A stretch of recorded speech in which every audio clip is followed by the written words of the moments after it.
was no Pat McAfee on SmackDown tonight. We're getting straight to the news because that's massive. Instead, it was Raw commentator Corey Graves who replaced him. Oh my God, what is the world coming to? Pat, we need you back ASAP because I've lost that segment tonight. This is things you might have missed. And before we get started, make sure you've hit the like button. And if you are new to the channel, hit the subscribe button too.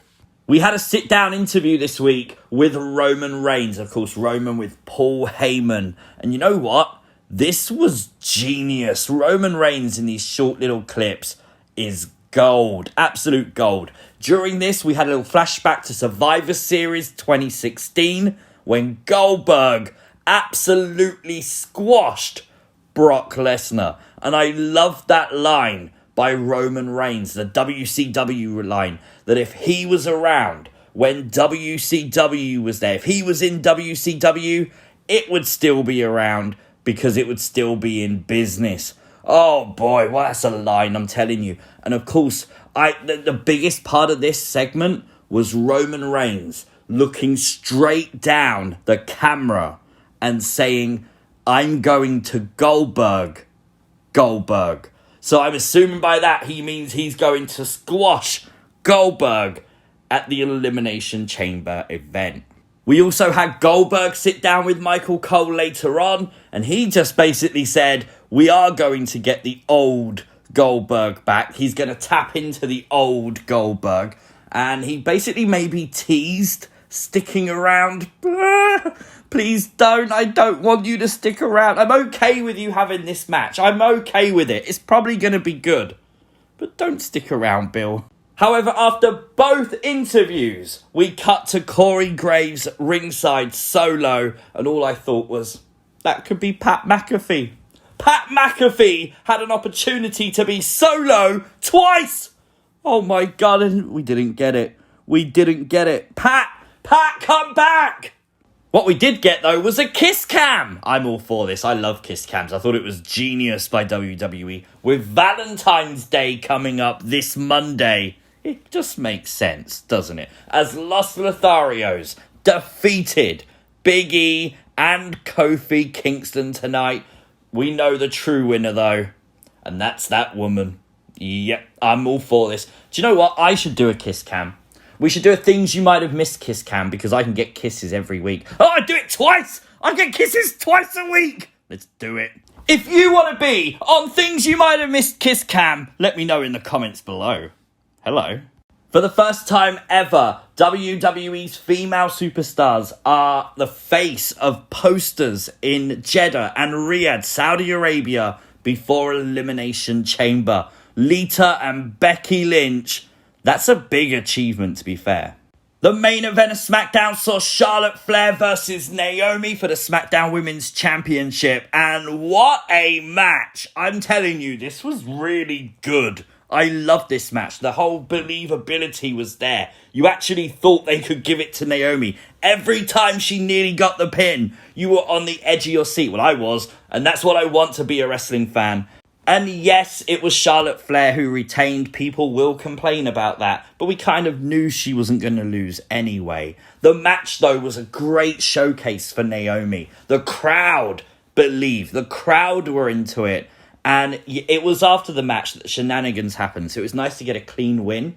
And of course, Sonya attacked Naomi. The big save by rowdy Ronda Rousey. I love that. But I do need to ask you guys a question. Was I the only one looking, thinking, did Ronda slip?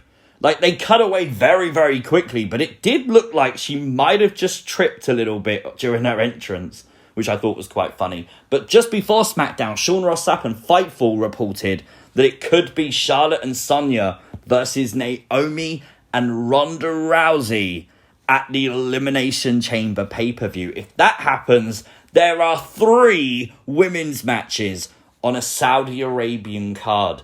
That's massive.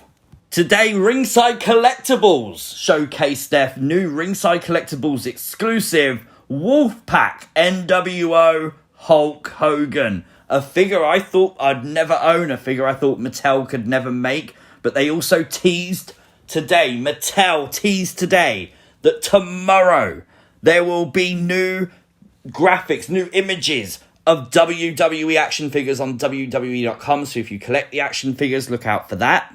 But we started SmackDown with Adam Pearce putting Sonya Deville in her place. And it's perfect storytelling because, as we know, we just spoke about it, Sonya only came out after the match. So I love that. It was Vince who sent the email. And it's nice to know that Vince McMahon doesn't like bosses who use and abuse their power. I mean, we all know Vince is a man of high integrity and he would never do anything like that, right? But did you notice Adam Pearce's phone? He's on my Twitter! No, he really wasn't. It's an edit. But anyway, Adam Pearce, drop me a follow on Twitter. I won't mind. I'll be happy to say hello, Postman Pearce. We had Sami Zayn's In Zayn segment this week. And do you know what? This is meant to be presented as a podcast. And I had a really good idea for WWE. Every time they do an In Zayn segment, WWE should broadcast this live on YouTube. Just the Sami Zayn segment. Because it's a live broadcast. How genius could that be? Of course, he was interrupted by Rick Boogs, who was his special guest, so he kind of knew it was happening. But I loved his reaction as Rick Boogs was playing the guitar. Fingers in the ears by Sami Zayn as Nakamura and Boogs came out. Obviously, a little promo to set up their match, which I believe's next week for the Intercontinental title. And then Boogs touched the mic, got electrocuted, haluva kick for Shinsuke Nakamura. And I've got to give credit to Rick Boogs. Yes, it was faked, but do you know what? His selling was really good. You wasn't expecting that tonight, was you? But I wanted to remind you that I think Monday could see the very last therapy session for Alexa Bliss. And on Tuesday, we took a look at things hidden in plain sight during the Alexa Bliss therapy sessions. Over 30,000 views on that video. Amazing. Thank you for the support. And if you haven't checked it out yet, go and give it a watch.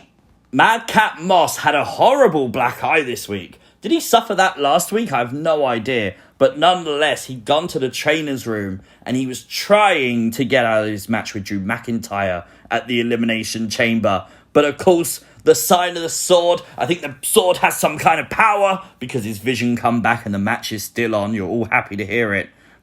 I'm interested because Drew basically threatened to use the sword. And if he's going to use a sword, it's going to be in Saudi Arabia, right?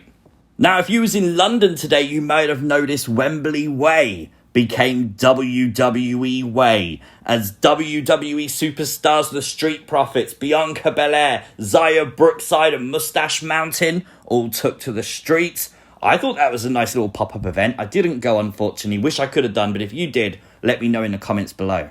Fun little 2K22 news as we found out this coming Tuesday, Up, Down, G4 TV will have some kind of ratings reveal. We assume it's going to be for the full roster, so that's going to be cool. We have now seen Lacey Evans in the game.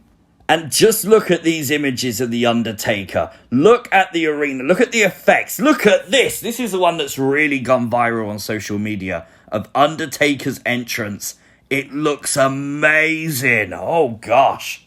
WWE remembered Soul Man Rocky Johnson tonight on SmackDown. And do you know what? I love this. Obviously, yes, it was narrated by his son, The Rock, Dwayne The Rock Johnson. But to look at a moment like Jake Atlas and Rocky Johnson winning the World Tag Team Championships, it's historic, it's huge. But it makes me think WWE should do this more. You've got a huge catalogue of content. Use it. Show us moments from the past all year round. Let us celebrate legends all year round. Why not? It would be so freaking cool.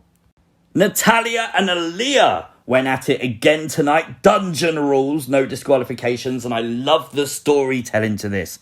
Aaliyah was in the sharpshooter. She got to the ropes, and of course, there's no rope break. There's no disqualifications. So yes, she was forced to tap out. It keeps Aaliyah looking a little bit stronger, but yes, it was then Xia Li who made the save. And I really appreciate WWE doing this. Using one feud to set up another is perfect. Talking of feuds, we saw Johnny Knoxville defacing Sami Zayn merchandise at the WWE pop-up shop in Los Angeles. Of course, even destroying the Sami Zayn t-shirt, which kind of means Johnny Knoxville, Sami Zayn, WrestleMania, perhaps? I think so. I think this SmackDown was really saved by the main event. The main event was the highlight of the night for sure, and it should have been. And for that, I'm going to give SmackDown a 7.5 out of 10. I thought it was a decent show to sit and watch. But let me know your thoughts in the comment section down below. Like, share, subscribe, and I'll see you next time. Peace!